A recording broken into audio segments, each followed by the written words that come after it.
The American Championship game last year producing one of the most memorable scenes at Nippert Stadium, plus the college football playoff game. I know we all didn't like the outcome, but still, what an amazing experience that was for the Cincinnati Bearcats in what was a college football playoff season in 2021. Our Locked On Bearcats, your daily podcast on the Cincinnati Bearcats, part of the Locked On Podcast Network, your team every day.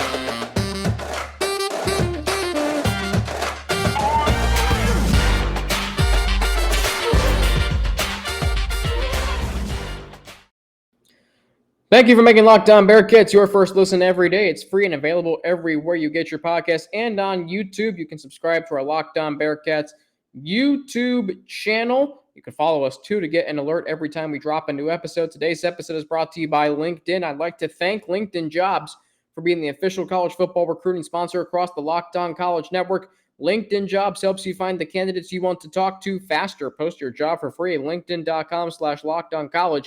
Terms and conditions apply. Alex Frank here with you, your host each and every day on Locked On Bearcats. It's Tuesday.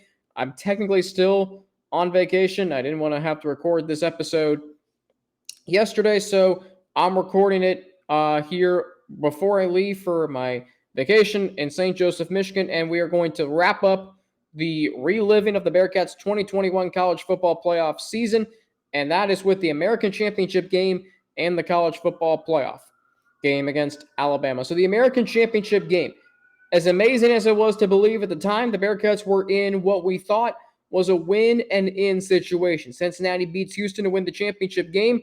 They're going to the college football playoff. Amazing.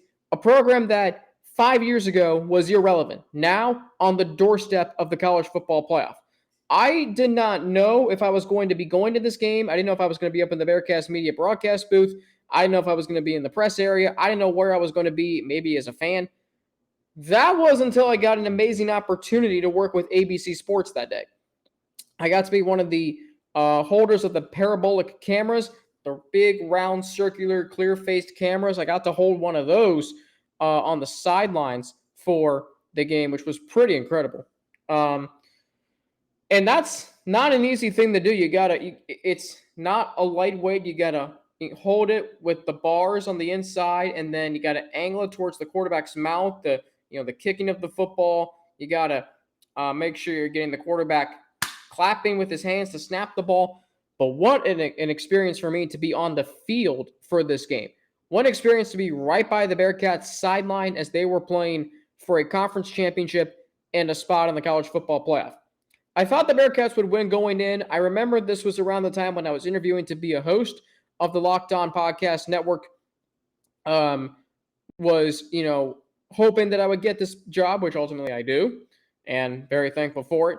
I remember, it's funny, my audition tape for Zach Blackerby, our channel manager, was to, send in a clip talking about the Bearcats football and men's basketball teams. And so I sent in a clip talking about this game and my thoughts on it. I was confident the Bearcats would win. I was, respectful of Houston and what the job they had done. They had a really good team, an experienced quarterback, a good wide receiver in Tank Dell, Nathaniel Dell. They had a running back by the name of Alton McCaskill, who we knew was really good, and their defense was also good too. It was one of those games where you thought the Bearcats would win, but you just didn't want the magical season and the dream to end right there and then. You're playing at home in Nippert Stadium, a bonus home game, 7th game of the season in Nippert Stadium. For the seniors, it was a memorable home game, to get an extra one. And then for the students too, to host a conference championship game, first time hosting a conference championship game with no COVID restrictions. So I was more concerned, actually, than going into that day about Oklahoma State and Notre Dame. I knew they were right on UC's tails. Notre Dame couldn't do a darn thing, though. They weren't playing. They weren't playing in the conference championship game. Their season had ended. But Oklahoma State, that made for some sweating. Especially because the UC game didn't kick off till 4. I really don't know why I didn't start at 3:30, but anyway. So the game before Cincinnati on ABC was Baylor and Oklahoma State. Was it on ABC? I think it was. Baylor and Oklahoma State. And so I'm on the field. I'm watching that game with other people I was working with that day for ABC. And to see how close Oklahoma State got to winning that game, they were down 21-3. You're feeling pretty good. Then you look up and you see it's 21-16. Oklahoma State has 4th and goal at the 1. I'm watching the last play of the game. The running back for Oklahoma State took the ball to the left. I'm like, he's going in, touchdown. All of a sudden, he's still trying to turn the corner, and I'm seeing Baylor's defensive player lunge to try and make the tackle. It was so close. But Oklahoma State's running back did not get in. Baylor wins by a half a yard. And I just remember feeling a sense of relief. Because now, if Cincinnati won, they were going to the playoff. No way was Baylor going to jump. No way was Notre Dame going to jump. No way any team was going to jump Cincinnati. So the game starts, and it's back and forth. I mean, the score was 14-10 in the first quarter. 4 scoring. In fact, both teams, the first 4 drives of the game were all touchdowns. Were all scoring drives. Houston with a field goal, Bearcats answer with a touchdown. Houston with a touchdown, Bearcats answer with a touchdown. Amazing. I'm like, this game is going to be 55-52 at this point. It wasn't. The game slowed down in the second quarter. The Bearcats missed a field goal inside 25 yards. And I'm like, you got to be kidding me. And what was really cool for me was to be on the field for the swing of emotions. There was a skirmish that happened right next to me after a play, so I got to hear what goes on really during a fight. Let me tell you, those football players are massive, dude. Like, they're massive. So I'm on the field the whole game. Halftime, it's 14-13. You really don't know what's going to happen. I go back up, eat a Cliff Bar, I think, come back down. You know, first off, I had to go to the bathroom the whole first half, so that was fun. So then I'm watching, the second half unfold. Bearcats have the ball. They go down, score a touchdown. You're feeling pretty good. Then Joe DeBlanco's interception. Alec Pierce hauls in a touchdown. Bearcats force a punt. Jerome Ford runs it in. You're like, they're going to run away with this thing. 35-13. And what I kept doing was I kept taking my headphones off and, to hear how loud the crowd was after every play. I'm looking around me, towards the end of the third quarter. I'm looking all around. I'm looking at the end zone. I'm looking behind me. I'm looking, straight out towards the east side of the east side of the stadium. And I'm just seeing all these phones lit up and all these fans who have supported the Bearcats for years and years. And they had been through so much with the football program. And now they were going to get that college football playoff experience. It was that close, so in sight.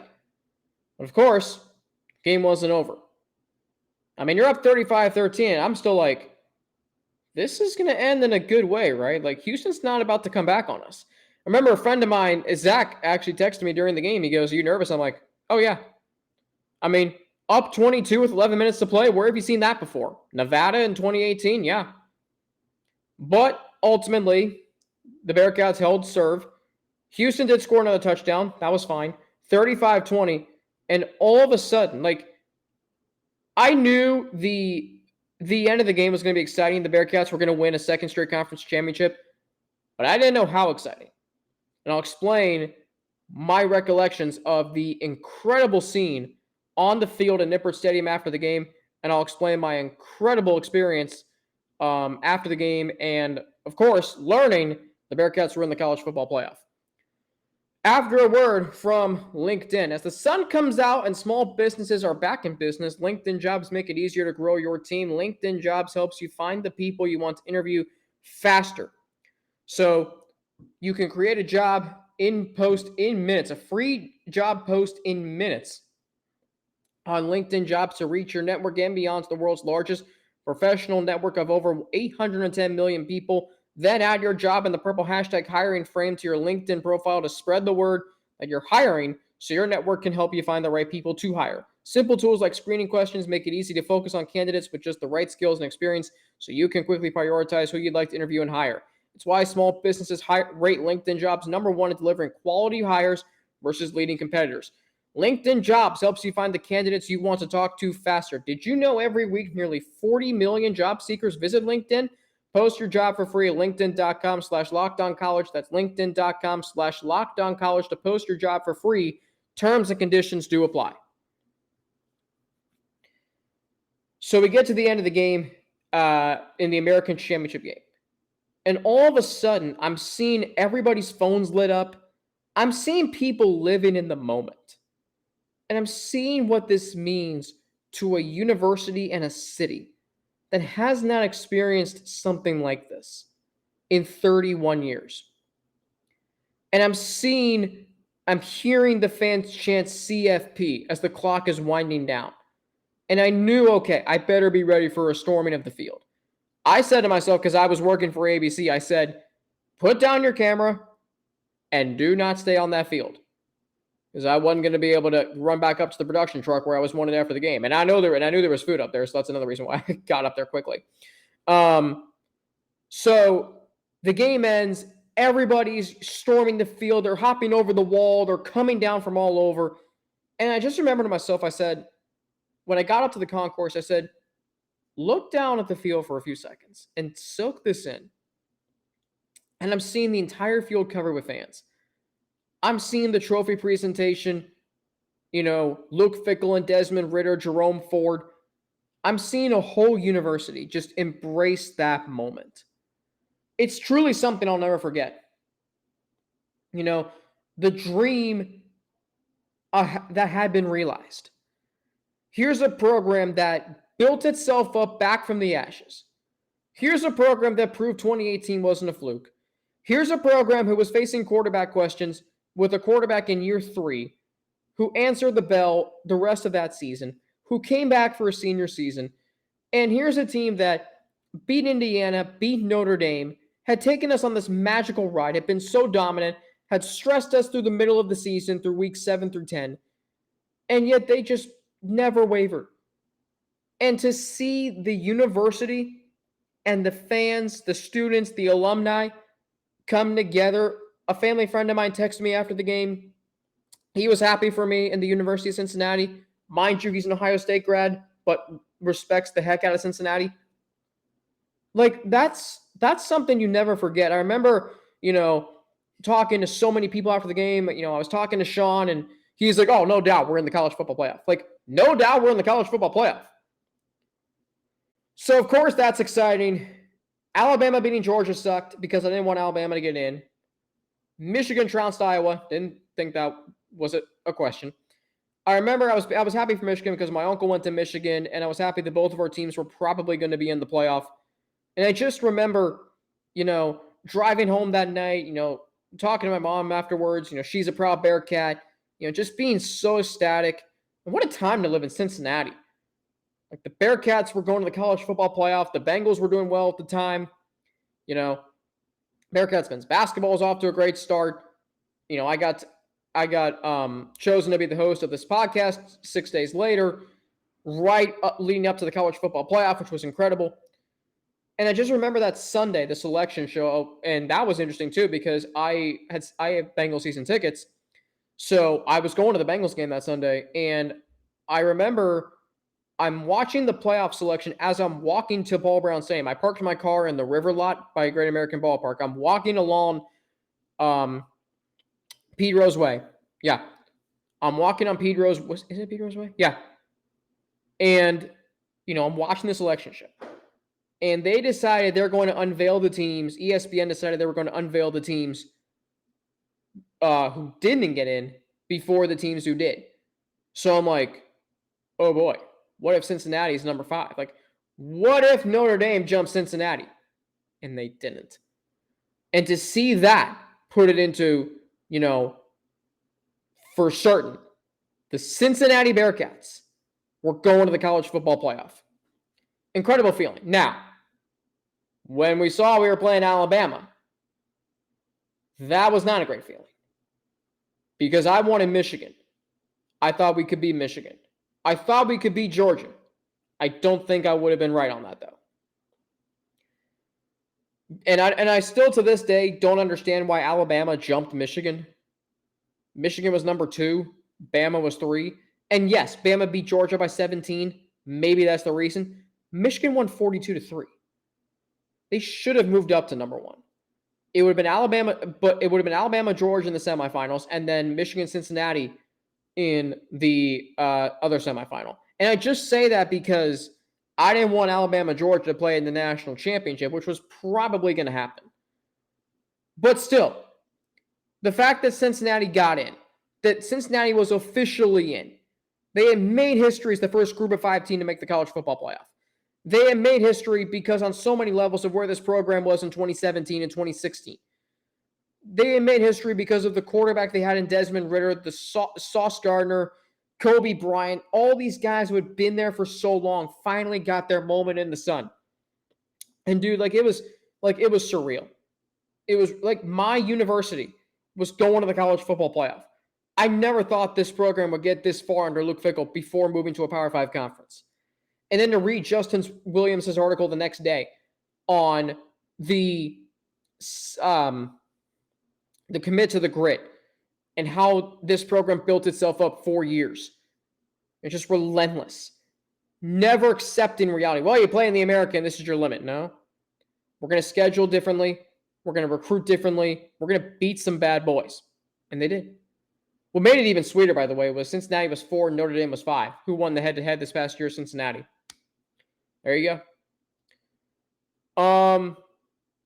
So, the college football playoff game. Look, Alabama's Alabama. I mean, they're the gold standard of modern-day college football. And I tried on this podcast, because this podcast was 2 weeks old the day of the college football playoff game. I tried to, hype up the fact that I thought UC could win the game. When in reality, I knew what Nick Saban was going to do. So the one reason that gave me hope was John Mechie III wasn't going to play. Alabama's wide receiver who tore his ACL in the SEC championship. I knew he wasn't going to play. We all knew that. So I'm like, okay, that's one less receiver. If you can shut down Jamison Williams, which I thought Sauce Gardner could do, then you have a chance. But then I remembered something. And I said it on this show. Nick Saban would work around it. You don't want to throw at Sauce Gardner? Don't throw the ball. And they knew they could run on UC's defense. I was fearing Nick Saban was going to go run heavy leading up to the game. I didn't want to talk about that because I didn't want to be, the Debbie Downer or the, pour cold water on, the fact that UC had a chance, which I thought they did. But I knew what Nick Saban was going to do. I knew what great coaches do. Great coaches adapt to situations. Remember how the Patriots ran the football and passed 3 times, just 3 times in that game earlier in the year at Buffalo? That's what I was fearing. That's what I was thinking about going into the college football playoff game.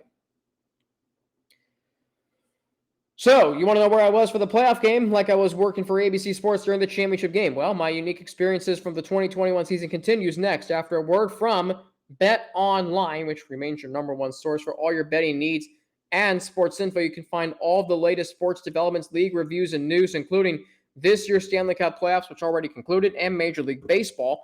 Bet Online is your continued source for all your sporting wagering information, including live betting, esports, and scores, and BetOnline.net remains the best spot for all of your sports scores, podcasts, and news this season. BetOnline.net is the fastest and easiest way to check in on all your favorite sports and events, including MMA, boxing, and golf. Head to the website today or use your mobile device to learn more about the trends in the action. BetOnline, where the game starts.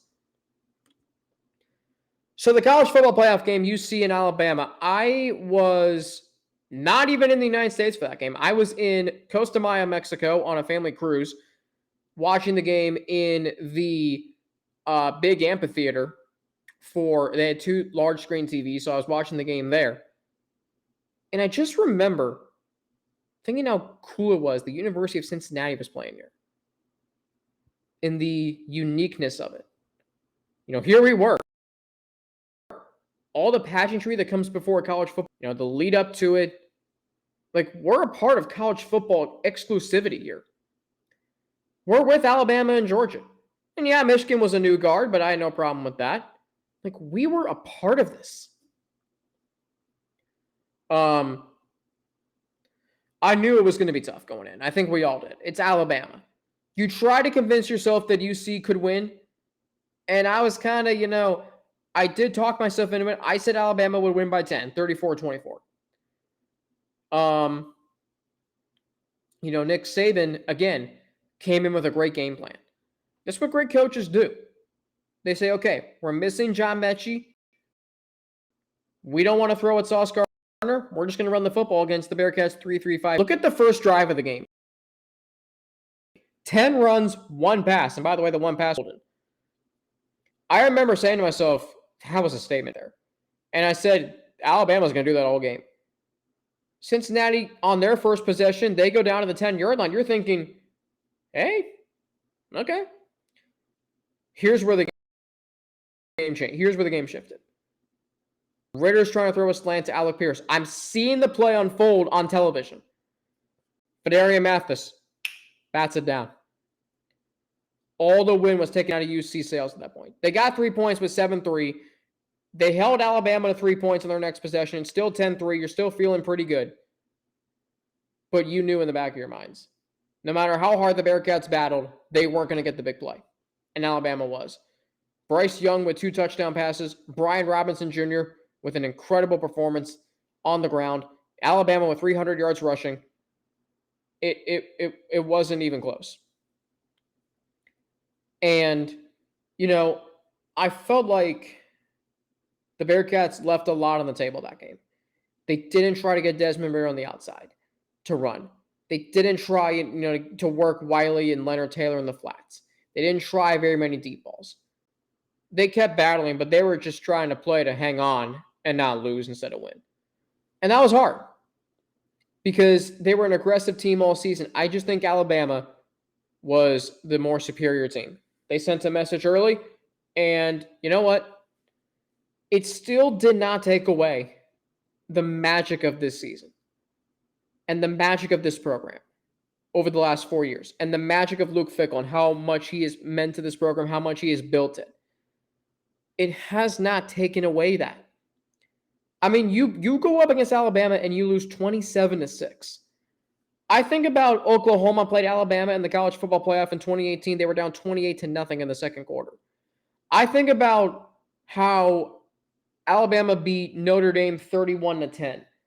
I'm thinking about how Alabama beat Ohio State 52-24. I'm thinking about all the games Alabama's played in the playoff. They beat Michigan State 38-0. They beat Clemson 24-6. And you see, it's just like any other team that's played Alabama, except for Clemson, Ohio State, and Georgia. And UC's now should be up there. They have been to the college football playoff. That's something that a lot of programs who are really good cannot say. The Bearcats in Michigan, the all-time winningest program in college football, have been into the same number of college football playoffs. Them going toe-to-toe with Alabama in the college football playoff. It was 17-6.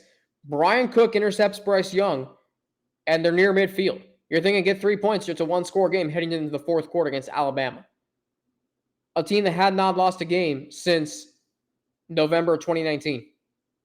Like, that's incredible. It's a testament to how far this university has come as a football program. It shows they belong. It shows they are absolutely worthy of going to the Big 12. Excuse me. And I got to give them credit. They played really well. They gave it their all against Alabama. Yeah, they might have left some things on the table, but I didn't think that they were, not there to play. They were. They were just a little less superior than inferior to Alabama. Excuse me. Well, the magic of the 2021 season, I'll tell you, it was incredible. And this year, I'm just excited that I get to be the daily host of a Bearcats podcast for the 2022 season. The last season in the American, the season before the Bearcats headed to the Big 12, the pursuit of a third straight conference championship, and so much more. And this podcast is growing rapidly. Thanks to you, thanks to, a lot of things. Just the hard work that's put in from me, from the college channel, the support from Zach Blackerby, the support from David Locke, so many people, but mainly you, who have graciously given this podcast a chance, and the views just, have skyrocketed over the last few months, and I'm very, very happy about that. I'm very thankful for you supporting. All right, this has been a fun vacation series. It really has. Hope you have enjoyed it. I will be back tomorrow in real podcast time, if that's a thing. But while you're at it today, get more on the Big 12 by making Locked On Big 12 your second listen. Everyday host Josh Neighbors and the local experts of Locked On take you across the Big 12 in 30 minutes. Locked On Big 12, your second listen. That's Locked On Big 12. As for me, you can follow me on Twitter at Frankie_Natty with 2 N's, N-N-A-T-I. You can follow me on Instagram, AlexFrank9_, or email me at alex3frank@gmail.com. For the Locked On Bearcats podcast, I'm Alex Frank. Have a great, great rest of your day, and I will be back to talk to you all tomorrow here on Locked On Bearcats.